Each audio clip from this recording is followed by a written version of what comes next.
Pendant des années, puisque je travaille depuis 15 ans, et ça a été une vie très intimiste aujourd'hui, j'ai cru que mon succès ne dépendait que de ma stratégie, de mon intelligence, de mes performances, de mes efforts acharnés, que ce soit pour accompagner ou que ce soit dans mes projets. En tant que thérapeute, j'aidais les autres, et j'aide toujours évidemment, à lever leurs blocages. Mais au fond de moi, j'étais moi-même prisonnière d'une illusion, celle de croire que je pouvais porter tout toute seule. L'indépendance, souvent que nous glorifions, est souvent de l'orgueil ou un besoin de perfection. Mais ça nous éloigne véritablement de la réussite. Lorsque nous ne tenons pas seuls, nous allons nous endurcir. J'avais une petite foi autour de mon activité, une foi de secours, qu'on sort quand les choses vont mal. On va prier quand on a besoin de quelque chose. Mais dans mon quotidien de coach de bien-être, je répondais surtout à une demande du marché, aux attentes des autres, et je m'égarais dans ma véritable mission. Ma foi de secours, ce n'est pas de la véritable foi. On croit aider, mais finalement on se perd.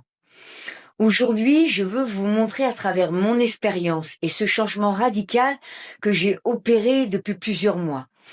Pourquoi la réussite sans Dieu n'est qu'une façade fragile et comment le réalignement spirituel véritable avec Dieu est le seul véritable levier de transformation et de réussite. Ce qui va suivre dans cette vidéo concerne mon histoire et mon chemin de foi. Mais nous avons d'autres témoignages qui vont dans ce sens. Et il m'a fallu du temps pour le comprendre. C'est ce que j'appelle la redirection divine. Premier enseignement. Il faut comprendre une chose essentielle. Dieu ne cherche pas notre performance. Il cherche notre alignement. Il cherche notre cœur, surtout. Parfois, nous sommes tellement lancés dans une direction. Nous avons tellement mis d'intention dedans. Pourtant, ce n'est pas notre direction que Dieu est obligé d'intervenir radicalement pour nous protéger. Et souvent, c'est assez brutal. Nous croyons avancer, mais finalement, nous nous éloignons de notre mission. Réussir sans Dieu, c'est rater l'essentiel. Quand on s'éloigne du plan qu'il a pour nous, notre vie commence à s'épuiser. On force des portes qui devraient rester fermées. On s'épuise dans un succès qui ne nous nourrit plus. Évidemment, la persévérance est essentielle, mais dès lors que ça nous nourrit positivement, que ça vient nous illuminer. Si ça nous épuise, ce n'est pas bon. Si ça force, c'est que ce n'est pas juste. Notre ego pousse là où Dieu ferme les portes. Dieu n'utilise pas l'épreuve pour nous punir, mais pour nous réaligner, nous déplacer au bon endroit. Il nous arrête pour que nous puissions enfin écouter sa voix plutôt que le bruit de notre mental, les exigences de notre ego, et évidemment le bruit du monde qui n'est pas aligné avec notre chemin. Ce que nous vivons n'est pas contre nous, c'est pour nous stopper. Dieu ne négocie pas avec notre ego. Cet égarement, si je puis l'appeler ainsi, je l'ai payé cher. J'ai appris cette leçon de manière brutale, la plus brutale qui soit. En 2024, mon corps a dit stop. Je me suis retrouvée aux soins intensifs pour des problèmes de cœur. Et ce n'était absolument pas un hasard biologique. Mon cœur physique lâchait parce que mon âme n'était plus à sa place. Je le ressentais depuis quelque temps, mais j'avais du mal à écouter cette voix qui m'appelait à me déplacer.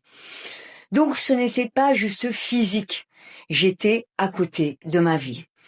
À cette époque, j'utilisais la médiumnité pour soigner aussi. Au-delà, évidemment, de mes capacités de thérapeute. Je pensais aider et être à ma place. Mais j'ai dû affronter des attaques spirituelles très fortes, d'une violence extrême. Plus je pratiquais la médiumnité, plus j'étais soumis à ces violences. Face à ces attaques, au début, j'ai appris à me protéger et à venir briser toutes ces atteintes des ténèbres. Mais c'était constant, c'est devenu presque quotidien. Cela était épuisant. Ça a créé de la persécution et des peurs dans ma pratique. Mais j'ai persisté parce que c'est un don que j'ai. Face à la demande, j'avais ce sentiment que je devais aider et que de dire non ou d'arrêter, je venais m'éloigner de ma mission. Vous comprenez déjà à travers le discours que j'ai que j'étais totalement dans l'erreur. Un rappel important. Attention, tout ce qui est spirituel ou que nous pensons spirituel ne vient pas de Dieu. Nous ouvrons des fois des portes dans nos pratiques sans savoir quoi. J'ai compris que ces pratiques floues n'étaient pas mon don divin, mais des pièges qui m'égaraient, qui m'affaiblissaient. Dieu a été présent dans ce chaos pour me dire, et ça a été clair, arrête de soigner par tes propres forces et tes propres détours. Reviens à moi. Donc oui, ma mission est d'aider les personnes et de les soigner, mais ce n'était pas la bonne manière. Un don qui t'abîme n'en est pas un. J'ai tout arrêté pour placer Jésus au centre de ma pratique. Pour appuyer ces propos, j'aimerais parler de la science au service de la foi. Certains pensent que la foi est une béquille émotionnelle. En tant que thérapeute, je peux vous dire que les neurosciences prouvent exactement le contraire. La prière et l'alignement divin ne sont pas que spirituels. Ils sont aussi biologiques. Oui. Quand tu refuses Dieu, mais que tu veux la paix, le problème n'est pas ton cerveau, c'est ton contrôle. Lorsque nous remettons nos fardeaux à Dieu, notre cortex préfrontal, le siège de la décision et de la sérénité, faut-il le préciser, s'active intensément. Tandis que l'amygdale, le centre de la peur et du stress, se calme. Lâcher prise, c'est arrêter de se prendre pour Dieu. C'est arrêter de vouloir tout contrôler. Le contrôle te détruit plus que le stress. Les études montrent que les croyants pratiquants ont 50% d'ancienneté en moins. Pourquoi? Parce que le taux de cortisol s'effondre quand on accepte de ne plus être seul responsable de sa réussite. Lorsqu'on sait qu'on peut s'appuyer, qu'on a trouvé un pilier beaucoup plus grand que notre propre contrôle. Tu veux tout gérer et tu t'épuises. Tu n'es pas censé porter ça tout seul. On passe d'un état de survie à un état de co-création avec le Créateur. Votre cerveau fonctionne mieux quand il est branché sur sa fréquence. Quelle est la fréquence? Évidemment, d'amour est la plus élevée. Maintenant, je vais aller vers un sujet qui pique un peu, c'est-à-dire la transformation de notre pratique professionnelle. Parce qu'évidemment, l'impact a été dans ma vie personnelle, mais dans ma pratique professionnelle. Et c'est là que je veux en venir, puisque j'ai changé complètement ma manière de travailler en arrêtant des pratiques occultes comme la médiumnité. Donc, si vous êtes coach ou thérapeute, ou que vous souhaitez le devenir, que vous hésitez encore à incarner votre foi, comprenez ceci. Le monde n'a pas besoin de plus de méthodes. Il a besoin de personnes alignées. Des méthodes, il y en a partout et il y en a de plus en plus. Des personnes alignées, il y en a peu. Nous pouvons être très compétents et complètement vides, avoir de multiples capacités et pourtant ne pas être alignés. Le développement personnel sans Dieu, c'est essayer de faire pousser une plante sans racines. Sans racines, tout s'écroule. Beaucoup de réussites sont juste instables. Réussite ou capacité ne veut pas dire aligné.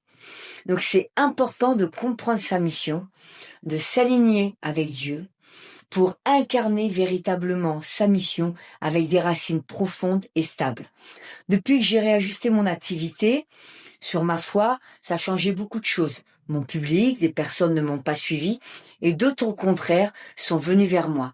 J'ai arrêté de vouloir plaire et je me suis vraiment alignée avec ce que je vais incarner. Parce que tu ne sauveras personne en te trahissant. Je ne cherche plus à réparer le mental de mes clients, je les aide véritablement à retrouver leur identité véritable. Et c'est là que les vrais miracles se produisent. Là où les blocages que je croyais insurmontables s'effacent par ce réalignement professionnel que j'ai opéré dans ma vie. J'aimerais conclure cette vidéo en disant que la vraie réussite, c'est d'être exactement là où Dieu nous attend. N'attendez pas que votre corps vous lâche ou que vous soyez épuisé par le contrôle pour lui ouvrir la porte. Tu peux continuer comme ça ou tu peux t'arrêter vraiment. Mais à un moment donné, il faudra choisir. Ton succès ne dépend pas de tes efforts acharnés. Il dépend de ta capacité à lui faire confiance. Tu peux forcer encore ou t'aligner. C'est un choix qui est totalement personnel, mais tu ne pourras pas faire les deux à la fois. Ce que j'aimerais préciser, c'est que cela ne m'a pas été forcé. Je n'ai pas fait ce changement parce que la Bible ou la parole du Seigneur dit qu'il faut arrêter ou ne pas pratiquer. Ça a été un véritable appel intérieur me concernant, un véritable appel du cœur, qui fait que j'ai compris que ça ne pouvait pas continuer ainsi. Il y a d'abord eu mon corps et après il y a eu mon cœur. Et à partir de là, j'ai décidé de changer. Je pense que nous traversons plusieurs périodes qui nous permettent de nous réaligner. Mais cet alignement-là, il est essentiel pour avancer. C'était un partage personnel, évidemment, peut-être qui résonnera pour certains et moins pour d'autres. Mais en tout cas, c'est le message que j'avais envie de vous laisser aujourd'hui, que vous compreniez mon cheminement, mon changement aussi pour ceux qui m'ont connu avant, et que peut-être ça éveille en vous quelque chose que vous n'arrivez pas à comprendre et que ça va pouvoir poser des mots dessus. Je vous dis à très bientôt.